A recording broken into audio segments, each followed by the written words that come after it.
the Lord has no less than shed so much light each day, so much goodness, hope, direction, promises through Psalms. David was obedient. There are other authors included in the whole book of Psalms, but that book itself is a manual for life. And I'm so thankful that they were obedient to write these things down because the Lord knew that you and I would be reading them during our lifetime and relying on the words and the understanding, the direction, the promise, the light, the armor, the ability to clear out the lies and receive the truth. There's so much that we have covered so far in 27 days of this month. And today, I want to touch on how God equips us. And I'm going to start with verse 1 in Psalm 144, the CSB. May the Lord my rock be praised, who trains my hands for battle and my fingers for warfare. He is my faithful love and my fortress. There's so many key words across just these two verses. My stronghold and my deliverer. He is my shield, and I take refuge in him. He subdues my people under me. So there's so much hope just in those first two verses. David, he knows that he can go to the Lord for everything in any manner, sorry about that, any way that he is in, any state that he is in. And we have just the comfort in knowing that God can piece together what's going on inside of us and how we're trying to express what we need, cleared out, what we're going through, and he can figure it all out. He knows us inside and out. So when David says God teaches his hands to war, I picked up on this go around when David's saying, God teaches his hands to war and his fingers for warfare or to fight. It's very real for the time period that he was in and experiencing, because he fought physical battles and his survival very much depended on the skills that he developed even from childhood. Like the Lord was preparing him even as a shepherd boy. His story and his equipping, we don't realize what we're being equipped with during different seasons of our lives to prepare us for the season that we're called on to use those skills or those gifts. The Lord makes no mistakes. He makes sure that we're taken care of and equipped. Hopefully I'm making sense. But David, he had to depend on his skill. He had to depend on an awareness and a strength that started in his childhood with simple but very, very, very important tasks as a shepherd boy. But also, he's writing with the future in mind. Like I said, God knew that we would need these words and these perspectives and these understandings and this guidance and this manual for generations to come. And these Psalms and the ability of David and the other authors to carry the language that would speak to us today and that stretched beyond their time period that they were written is is only by God. And these verses speak how God equips us in this time period to recognize and resist the enemy's strategies, and even down to the smallest subtle ones that he thinks he's sliding in, to home base on us, and wearing us down and distorting, causing assumptions, stealing victories from us, how we can be how we can have victory over an emotion or a situation or an encounter, and then turn around hours or days or weeks later and have the same occurrence, and he trips us up. But the Lord is equipping us. And I experienced this yesterday, as a matter of fact, because I have, the Lord and I are working on some things slowly but surely that I have adopted as pieces of my identity that are not his original design. And I have been at a place where I'm able to not just, okay, yeah, that's not really how I need to be, who I need to be, who I'm made to be, and then move on. We are really digging into, where did that come from? Why did that come? Why do I behave that way? How do I become more aware using things that I have already been equipped with to resolve, to put the blockade up, put my armor up, and say, the enemy, it doesn't mean we don't have emotions. It doesn't mean we still aren't hurt or bothered, but it means that the armor is built up so thick. We've been equipped so much that it doesn't get to live there. It doesn't get to stay there. It doesn't get to occupy space anymore. So it can't weigh you down. It can't cause you to sink. And it makes you more aware of your heart posture, your mind posture, your peace. Hands and fingers. Hands and fingers. He talks about practice. David had to practice quite a bit to defend his flock, because that was his responsibility even at a young age. Repetition. He had to learn his skills by repetition, practicing, putting them to use, so when the time came that he could fulfill his responsibilities and protect that flock. Same goes for us. These first two verses, equipping us. We hone in our skills and our awareness and our armor by repetition. I talked yesterday about truth and how it takes time. Truth takes time. Revelation of your identity underneath all the mess that we've experienced in our lifetimes takes time. Formation over time. Repetition. Being able to recognize when the enemy's attacking, recognize that there's a lot of false around the truth, and being able to discern that false. So God is equipping us through lived experiences, through seasons that require us to grow strength when we didn't know what we needed. What you and I can handle doesn't come from out of nowhere.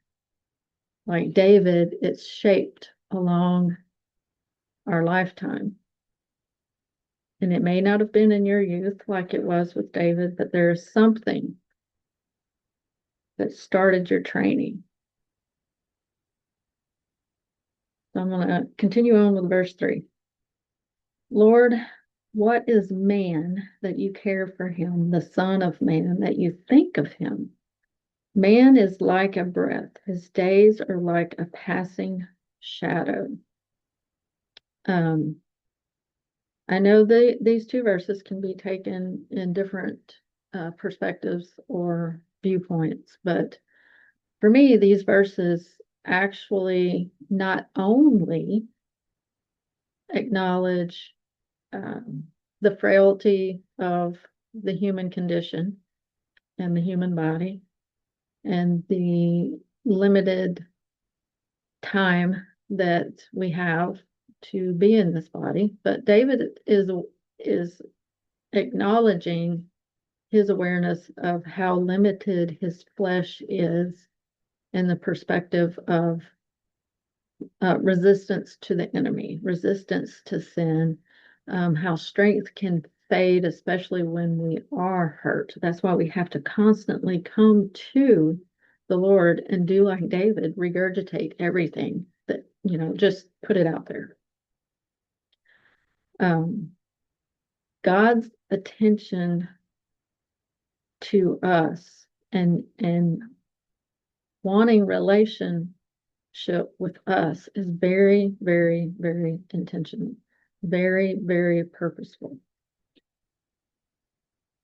He chose you for the very specific gifts, mission, dream, fulfillment, wholeness that is deep inside of you. And he graced you with the identity required to fulfill all of that. Even though the enemy gets in the way, he created us with so much care and without randomness. You have a beautiful calling on your life that will absolutely make you happy. He would never put something, a dream inside of you that would not make you happy. Because he knows you, he knows everything about you, and he is like, you are knit together. You were created not in vain. David is very much aware, thankfully, that relationship is very key at expressing what you're going through, no matter how ugly it looks, is key to the relationship. Yes, God knows us inside and out and what goes on inside of our heads, our hearts, our minds, and our bodies, but he wants us to communicate that with him. Like I said yesterday, saying it, getting it out, honors what you're going through, honors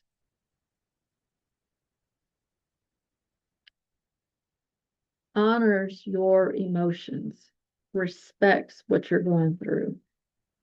I hope that made sense.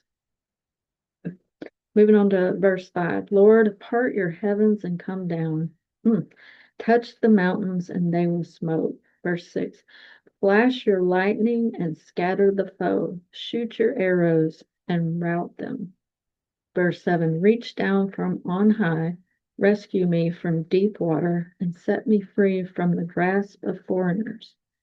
Verse 8. Whose mouths speak lies, whose right hands are deceptive.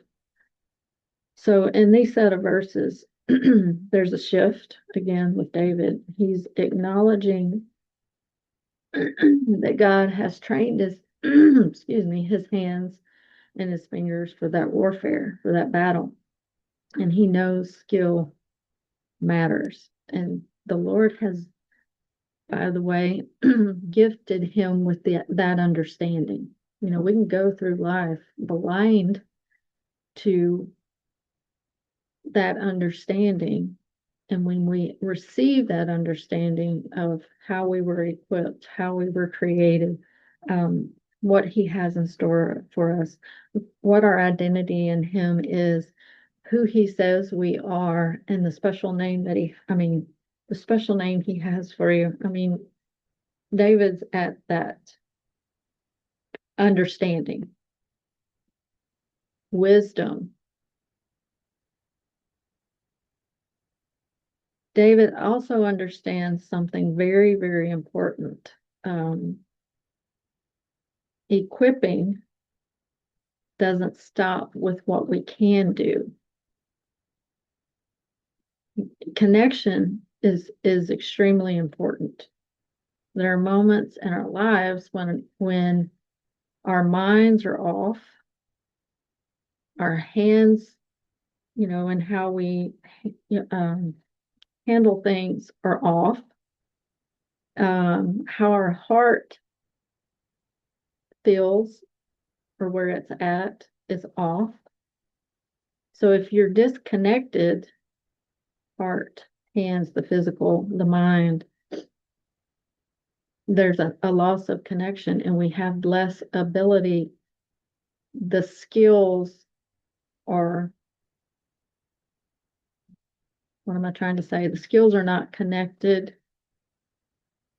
They're not able to put it all back together again, like Humpty Dumpty, I guess is what I'm trying to say, unless you're connected to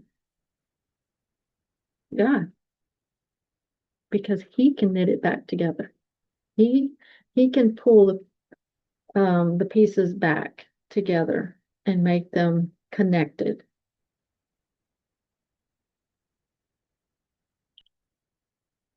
In verse 6,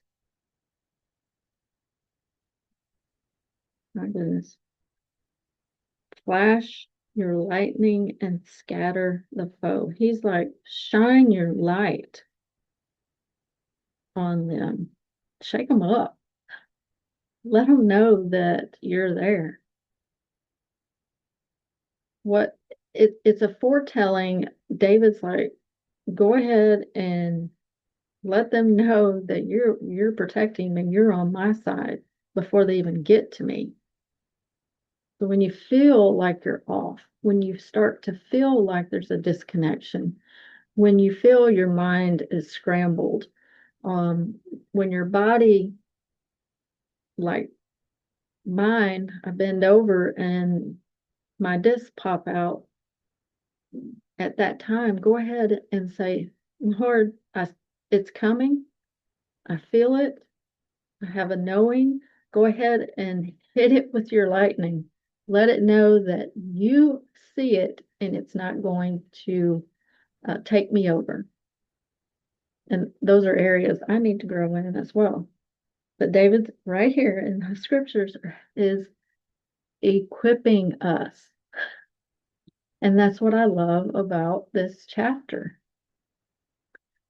Verse 9, God, I will sing a new song to you. I will play on a 10-string harp for you. The one who gives victory to kings, who frees his servant David from the deadly sword. Verse 11, set me free and rescue me from the grasp of foreigners whose mouths speak lies, whose right hands are deceptive.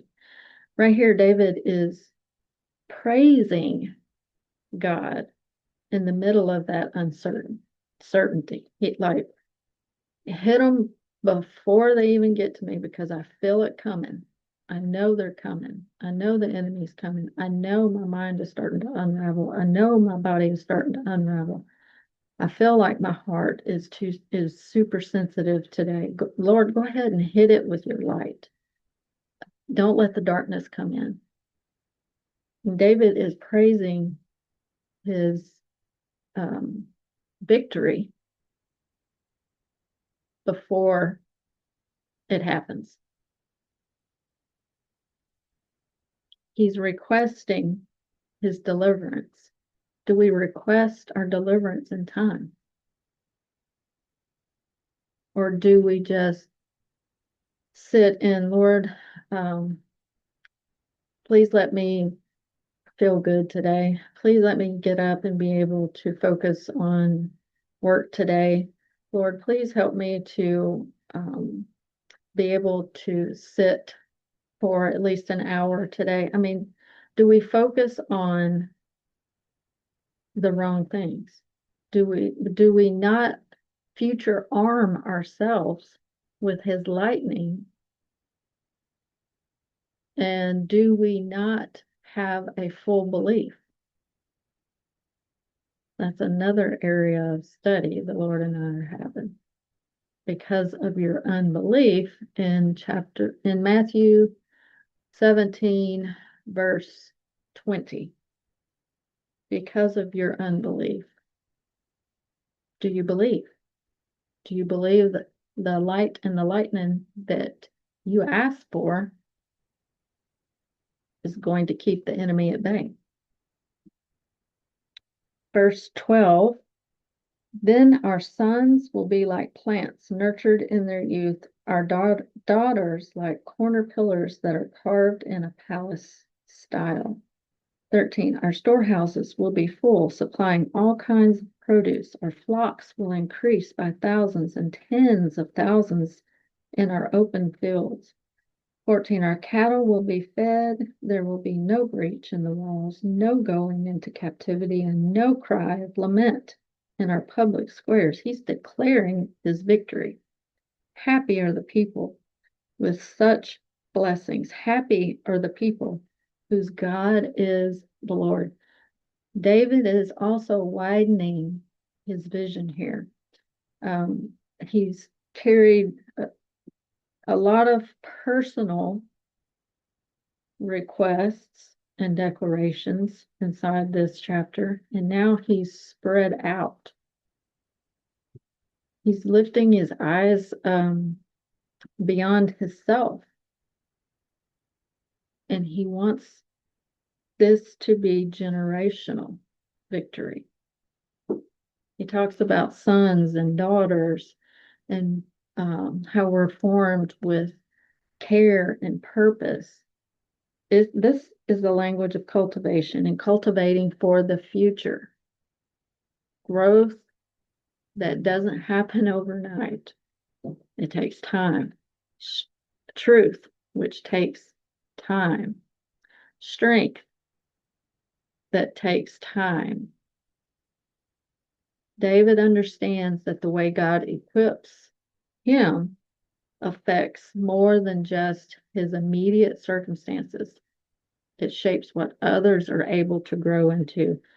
Like I talked about at the very beginning, how David was obedient and documented his part of the Psalms so that we are equipped today. We are provided for. We are given the opportunity for fullness and peace. We are able to rest in these Psalms. And then that last verse, that psalm closes with a statement about belonging. Happy are the people with such blessings. Happy are the people who choose God as their Lord. If you choose, he's already chosen you. Will you choose him?